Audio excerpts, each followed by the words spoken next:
Olá pessoal, tudo bem? Bom dia.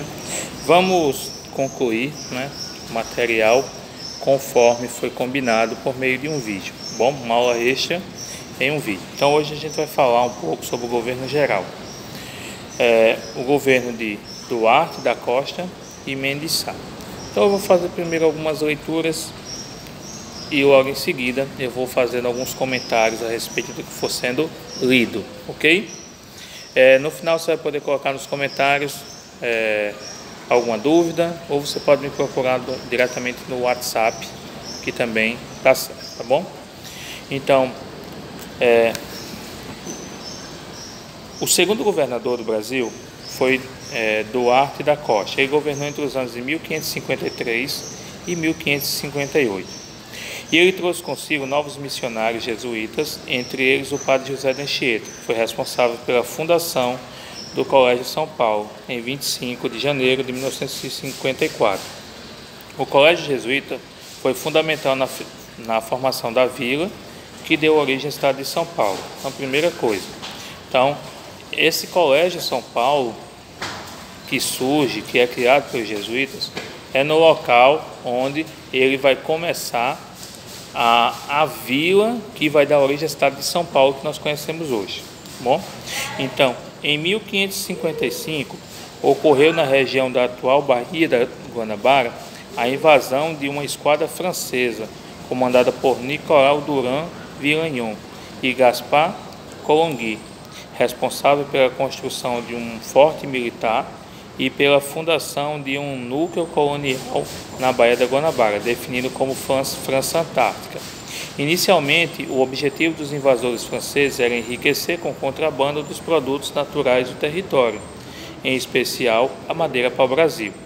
Em segundo momento, a proposta colonizadora chegaria também a atrair os interesses dos grupos protestantes, perseguidos pelo Estado francês.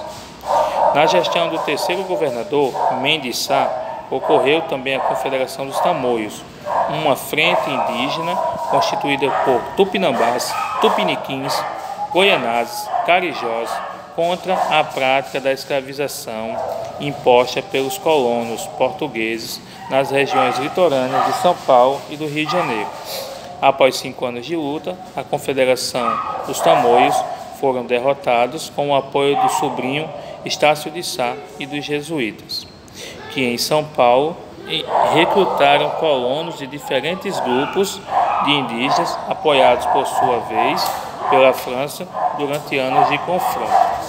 Então, vamos lá, vamos primeiro falar um pouco sobre a França Antártica. Então era muito comum, que a gente já falou, que os franceses viessem ao Brasil para roubar as riquezas, e a principal riqueza que eles roubavam aqui era o pau-brasil. Então eles montaram uma esquadra, vieram fortemente armados, construíram um forte na Baía da Guanabara e montaram o que eles chamaram de França Antártica. Inicialmente, França Antártida. Inicialmente essa colônia aqui seria o único motivo seria para retirar o pau-brasil e enviar para a França. Mas depois de alguns anos, eles começaram a receber colonos, pessoas protestantes que estavam sendo perseguidas lá na França para viver aqui no Brasil, ok? E isso fez com que os portugueses montassem um exército para expulsá-los da região, para não perder a posse da região. Outro levante que aconteceu dos franceses e a aliança com os indígenas foi a Confederação dos Tamoios. Essa já foi aqui no Nordeste, certo? Quando os franceses se aliaram aos indígenas da região e tentaram dominar a região. Essa revolta também foi combatida pelo governo português com a ajuda de Mendes Sá, expulsando e vencendo a revolta após 5 anos de combate, certo? Então, continuando, na página 65, no contexto da luta contra os franceses, no ano de 1565, Estácio de Sá fundou na Baía da Guanabara a Vila de São Sebastião do Rio de Janeiro. 2 anos depois, estava assegurada a expulsão definitiva dos franceses do território brasileiro com o apoio dos grupos indígenas pacificados pelos jesuítas. Então vamos lá. Então na região que os franceses estavam, onde aconteceu a guerra, onde eles conseguiram expulsar os franceses da França Antártida com o apoio dos indígenas que viviam na região, que haviam sido, digamos assim, domesticados, né, transformados em aliados pelos jesuítas. Eles conseguiram expulsar os franceses e construíram uma colônia, uma pequena vila, que depois cresceu e virou a cidade do Rio de Janeiro, que nós conhecemos hoje. Ok? Então, finalizando na página 66, nós temos aí, vamos lá. A partir da década de 1530, com o início efetivo do processo de colonização, surgiram várias vilas ao longo do litoral brasileiro, como Santos, Olinda, Porto Seguro e no interior, Vila de São Paulo, fundada pelos jesuítas. As câmaras municipais surgiram em razão da necessidade de um governo local que solucionasse os problemas administrativos dos novos núcleos populacionais que gradativamente seguiam o processo de colonização. Então, vamos lá. No litoral começou a surgir uma série de pequenas vilas que foram crescendo, né, que viraram grandes cidades. Dentre elas nós podemos destacar Santos, lá em São Paulo, Olinda, em Pernambuco, Porto Seguro, na Bahia, e no interior, afastado do litoral, vem a exceção, que é a Vila de São Paulo, que passa a crescer, e hoje, como nós sabemos, é a maior cidade do Brasil, mas inicialmente ela não era uma grande cidade, era uma das menores vilas do Brasil, por não estar no litoral. E dentro de cada uma dessas vilas passou a existir uma instituição chamada Câmara Municipal, que funcionava como se fosse um governo local. Então o governador geral dizia, por exemplo, em Santos, que tinha que construir uma ponte. Então dentro dessa Câmara era discutido como iria ser feito e quem iria ser feito. Então era tomada de decisões locais, eram essas câmaras municipais. Então as câmaras municipais eram as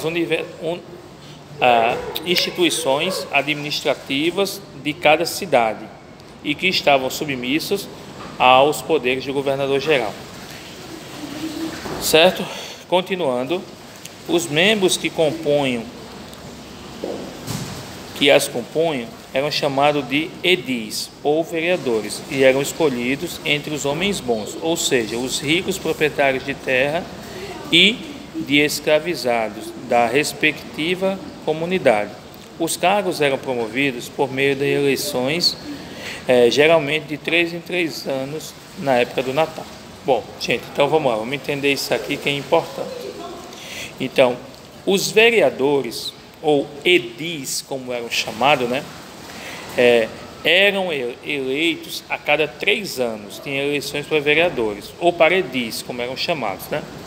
E quem podia participar? Todos? Não, apenas os homens bons. E quem são os homens bons? Os homens bons são os homens mais ricos, donos de terras, agricultores e donos de escravos. Então, os chamados homens bons eram aqueles que eram ricos. Bom, eram eleitos 3 ou 4 vereadores, um juiz, um escrivão, um tesoureiro e um procurador, que conduziam as atividades da casa. Reuniam-se geralmente 2 ou 3 vezes por semana, encarregando-se da elaboração das leis referentes à administração pública local, bem como fiscalizando as atividades do comércio e mercadorias. Bom, então essas câmaras não tinham só vereadores, então eram eleitos 3 ou 4 vereadores, dependendo do tamanho da Câmara e do tamanho da vila, né? Uma vila com muitos habitantes tinham mais vereadores, uma vila com menos habitantes tinham menos, tinham 3 ou 4 no máximo, certo?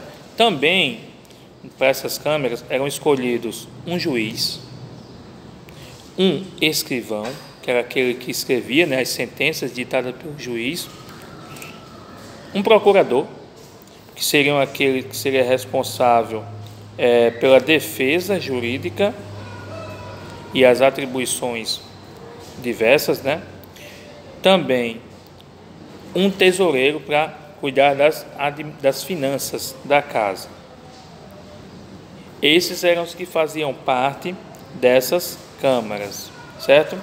Essas câmaras se reuniam normalmente 3 vezes por semana.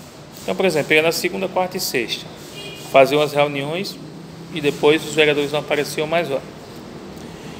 Bom, os integrantes da Câmara tinham poder para decretar guerra e paz contra os indígenas, discutir preços, tributações, problemas de abastecimento, limpeza, conservação das vias públicas, policiamento e medidas de segurança para realizar obras públicas.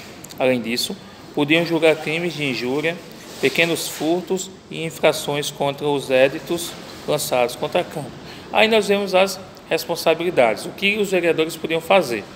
A principal atribuição deles é tomar conta da cidade, administrar, cobrar impostos e também poderiam decretar guerra contra os índios, se fosse necessário.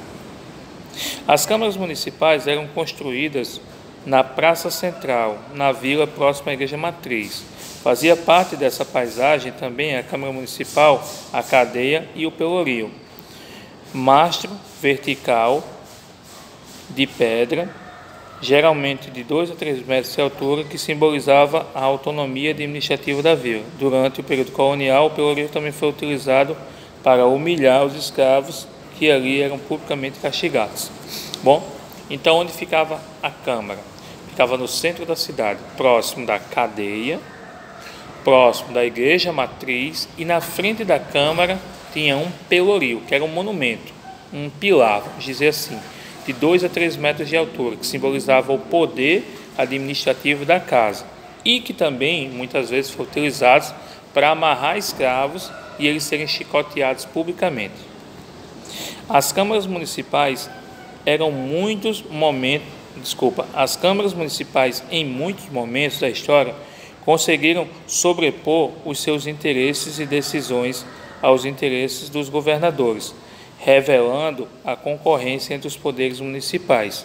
Em algumas poucas vilas, as mais importantes da colônia, seja do ponto de vista político, seja do ponto de vista econômico, poderia haver o cargo de juiz de fora, uma espécie de magistrado português ou alguém nomeado pelo rei, designado para fiscalizar a ação autônoma dos vereadores da vila. Então, gente, também acontecia às vezes o seguinte, vamos supor que em Natal, deixa eu dar um exemplo bem claro para vocês. Na vila do Rio Grande do Norte, chegou a ordem do governador-geral de que todos deveriam usar casaco de pele durante o dia. Aí vejam bem, casaco de pele em Natal, uma cidade quente que nem a moléstia, que nem a Natal. Fazia sentido? Então, a Câmara Municipal dizia que não iria cumprir essa determinação, explicava por quê. Então tinha uma discussão entre a Câmara Municipal, a instituição de poder local, e o governo geral, que é a instituição de poder em todo o Brasil. Mas, olha, isso não se aplica aqui. Eu entendo que é uma ordem para todos, mas não se aplica, não dá para usar casaco aqui. E muitas vezes nessa discussão, as câmaras municipais conseguiam convencer o governo geral de que aquela ordem não precisava ser aplicada ali, não poderia ser aplicada. Óbvio que eu dei um exemplo tosco para vocês entenderem que normalmente isso acontecia quando as decisões do governo geral não eram do interesse, não eram importantes para as vilas. Então havia essa discordância, esse debate, quando as medidas não eram satisfatórias aos interesses das vilas, ok? Então por isso que eu usei esse exemplo, certo? Então é isso aí, gente. Então com isso nós finalizamos o conteúdo do livro 3 de História e vocês têm que concluir os exercícios que estão no livro e enviar para a plataforma, como eu expliquei durante a aula, na videochamada, para vocês, tá bom? Então, tchau, tchau.